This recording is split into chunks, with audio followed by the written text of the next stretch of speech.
Nasal polyp यानी कि नाक में एक बिनाइन ग्रोथ जिसे हम कहते हैं, बिनाइन एक ग्रोथ होती है जो कि छोटा सा आपको मस्से की तरह दिखेगा। या फिर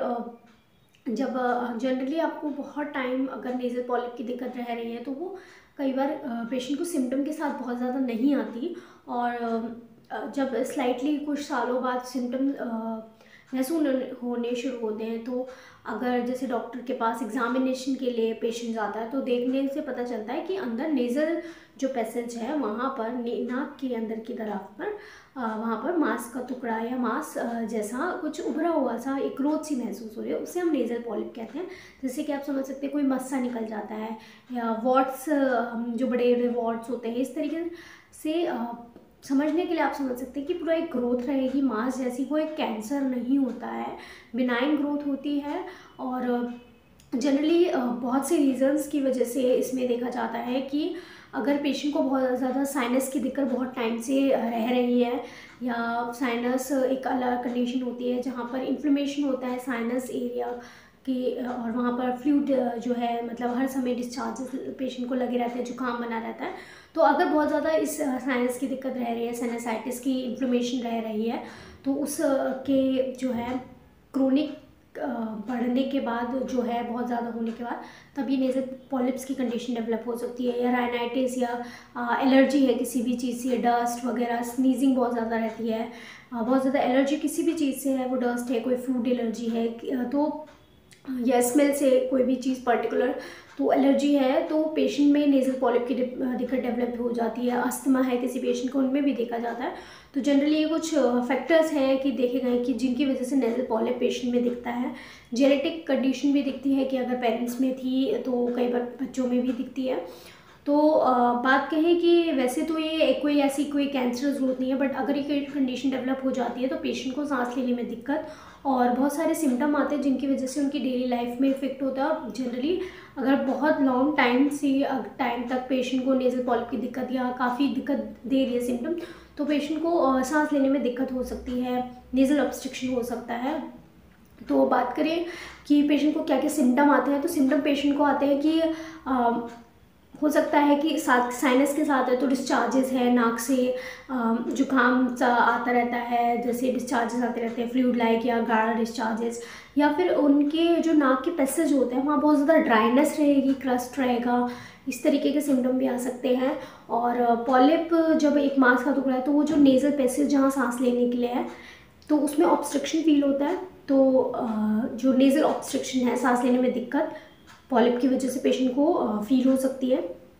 जो मतलब हमारे नेज़ल पॉलिप की कंडीशन है वन ऑफ द जो मोस्ट जो प्रोमिनेंस या हम सबसे ज़्यादा दिक्कत करते हैं क्योंकि नेज़ल ऑब्स्ट्रक्शन होती है, पेशेंट को सांस लेने में दिक्कत होनी लगती है। और पेशेंट में कई बार बहुत ज़्यादा वहाँ पे कंजेशन है, इन्फ्लेमेशन है, तो ब्लीडिंग भी पेशेंट में देखने को मिल सकती है। कुछ कुछ पेशेंट में जिनमें टेंडेंसी होती है पेशेंट की, और हेडेक एसोसिएटेड हो सकता है, तो ये सब सिम्टम पेशेंट को कुछ आ सकते हैं। और विजुलाइज अगर हम टॉर्च से जैसे डॉक्टर के पास आप जाते हैं तो वहाँ देखने पर पता चलता है अंदर मांस का एक छोटा सा टुकड़ा वहाँ पर ऑब्स्ट्रक्टेड जो है पैसेज में बीच में है। तो बात करें होम्योपैथिक मेडिसिन, इसमें बहुत ही लाभदायक है। तो सबसे पहले जो वैसे तो बहुत सारी मेडिसिन एज अ कॉन्स्टिट्यूशन भी दी जाए तो इसमें काफ़ी इफेक्टिव होती है। तो एक मेडिसिन जो कि स्पेसिफिकली अगर हम बात करें जो पूरा सारे symptom of this nasal polyp और साइनस इन सब सिम्टम्स को कवर करती है और नेज़ल पॉलिप की बहुत ही बेहतरीन दवा है लेमना माइनर, जो है एक बहुत अच्छी दवा है होम्योपैथिक मेडिसिन लेमना माइनर, जो साइनस के सिम्टम्स तो कवर करती है, साथ का नेज़ल पॉलिप की एक बेहतरीन दवा है। नेज़ल पॉलिप है किसी को पेशेंट को,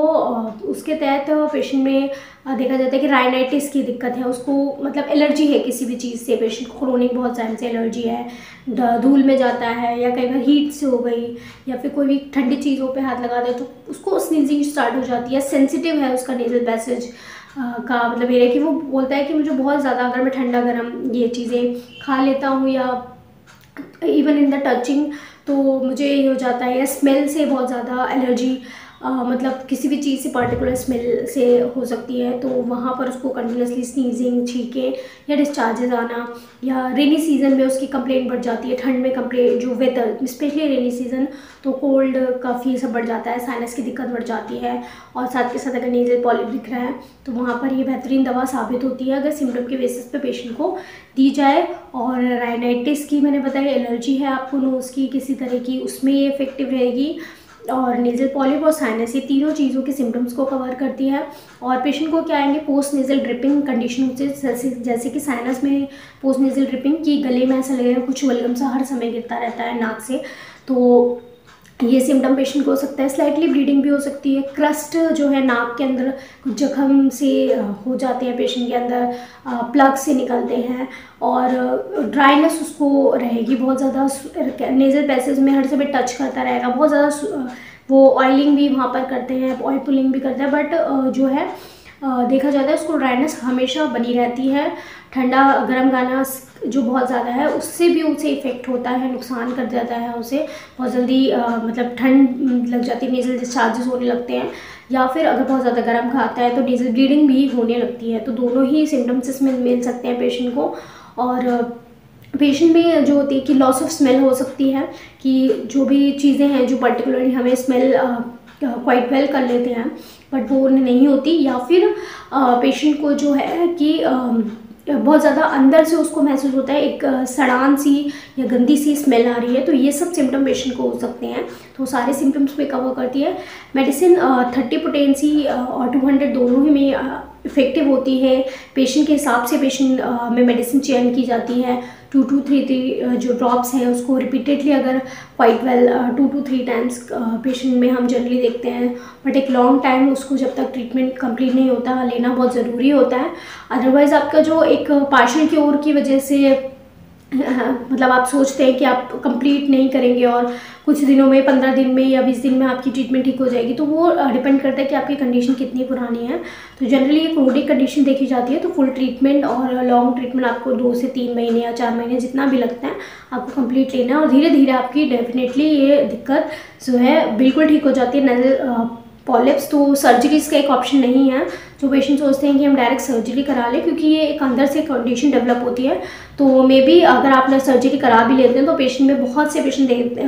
मतलब ये देखा जाता है कि दोबारा से डेवलप हो जाती है। तो so you have to choose a best, मतलब आपको देखना चाहिए अल्टरनेटिव्स, या फिर कि मेडिसिन के ही वो क्योर हो, और ऐसी क्योर हो कि आपको जो रिलैप्सेस हैं बार बार ना हो। तो होम्योपैथी इसमें बहुत इफेक्टिव होती है। बहुत सारी मेडिसिन और भी हैं, जैसे कैलकेरिया का हम कॉन्स्टिट्यूशन मेडिसिन, कुछ पेशेंट में अगर मोटा तुलतला पेशेंट, मैंने ऑलरेडी एक वीडियो में बताया कि कैलकेरिया का आपका कॉन्स्टिट्यूशन अगर पेशेंट में मिलता है तो उसमें नेज़ल पॉलिप की कंडीशन में या फिर कोई अदर इन्फेक्शन है, तो अगर कॉन्स्टिट्यूशन रेमेडी की तरह यूज़ की जाए नेज़ल पॉलिप में कैलकेरिया का आप जो है फीमेल्स में या बच्चों में, तो वो इफ़ेक्टिव होती है, और वो उसे कॉन्स्टिट्यूशनली देकर दी जाए तो ठीक करती है कम्प्लीटली नेज़ल पॉलिप की कंडीशन। और थूजा जो है जैसे ओवर ग्रोथ में काम करती है, तो थूजा भी कुछ पेशेंट्स में हमने रिजल्ट देखे, मतलब लेके पेशेंट को तो देखा कि बहुत ही अच्छा काम करा थूजा ने, तो ओवर ग्रोथ साइज कम करती है। कैलकेरिया फ्लोर, जहाँ भी ओवर ग्रोथ की बात होती है तो कैलकेरिया फ्लोर होम्योपैथिक मेडिसिन हम ज़रूर याद रखते हैं। तो as a biochemic with combination भी यूज़ करते हैं हम पेशेंट में। 12x पोटेंसी मैंने पेशेंट्स में देखी है, तो क्वाइट वेरी इफेक्टिव रही है, और साइज़ कम करती है नेज़ल पॉलिप का, और बहुत अच्छी टिश्यू रेमेडी है। तो ओवरऑल एक गुड हम मेडिसिन चूज़ करते हैं एज ए नेज़ल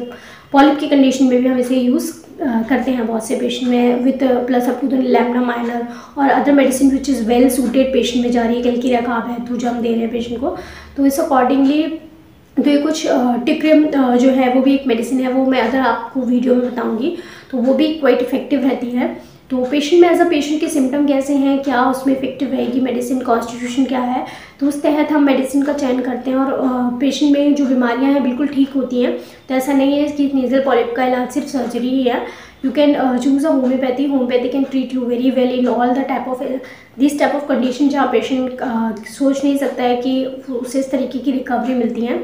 सो अगर आपको नेज़ल पॉलिप की कंडीशन है और कम्प्लीटली क्योर चाहिए कि आपके केस के हिसाब से आपको मेडिसिन, जैसे पेशेंट में कुछ पेशेंट में अलग सिम्टम्स भी आते हैं,